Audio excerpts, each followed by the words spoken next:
So what's going on, guys? DIY Dan here, and this is another episode of Day to Day Around the House. In this video, I'm going to be recaulking the bottom of our shower pan in our master bathroom. The wife got sick and tired of looking at how nasty this thing is, so she took it upon herself to clean out all the old caulking so we could recaulk the bottom of it and make it look good again. It took her about an hour to get all this old caulking removed from the shower pan, and this was by far the most tedious and time-consuming aspect of this project. She used a razor knife, a putty knife, and a plastic scraper for most of the removal of this old caulking.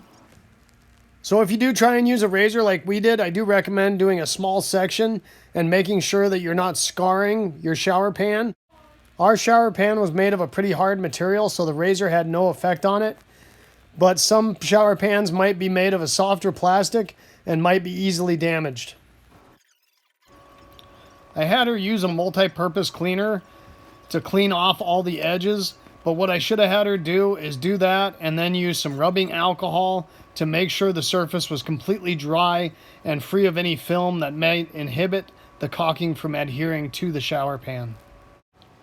When choosing a caulking, just make sure it says kitchen and bath on it and that it's 100% waterproof. We use this GE 100% silicone caulking. The second most critical part, besides being clean and dry, to applying a clean layer of caulk is making sure you do not over apply the caulking. One of the keys to this is not cutting too much off of the tip of the caulk that you are using, so it's more easy to control how much comes out. Another thing to watch for is making sure you're putting down an even layer as you apply the caulking. If you have a thin spot, then a thick spot, you are going to see that in the finished product. Now, there are different methods to actually doing the final finish on caulking. I prefer using my finger. There is a lot of people that like to use a wet sponge, and I am going to do that a little bit later in this video to show you. I personally don't have as much luck with a wet sponge versus using my finger. If you're having a hard time applying an even coat of caulking with the gun, sometimes it's as simple as changing the angle or going the other direction, and you might see a better result. That goes for the same as when you're finishing it off with your finger or sponge. Sometimes just the different direction will give you a cleaner finish one way or the other. If you do an over application of the caulking, you're going to have a harder time getting a clean finish because it's going to be peeling off the side of your finger. You're going to have to wipe it down, clean it off, and it just doesn't give you a nice clean finish. It's much easier to do a light layer, and then if you don't like the way it looks and you need a little bit more, to do a second layer of caulking and then run over it with your finger again.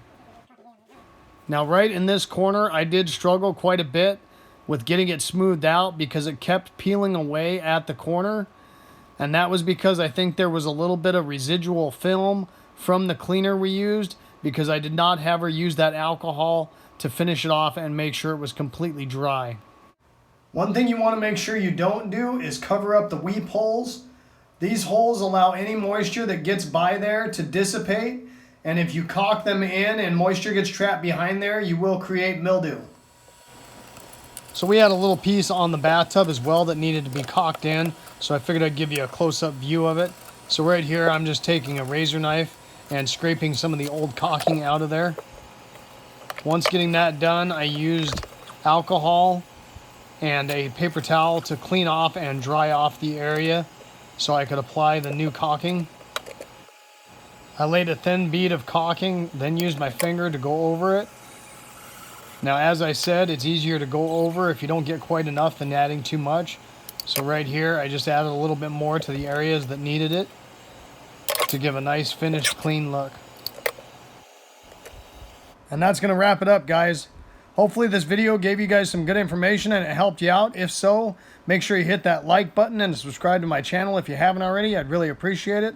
The whole concept of my channel is to give you guys the most information in the least amount of time as possible, so I don't waste your time and save you guys money by doing it yourselves. Hope to see you next time. Have a good one. Later.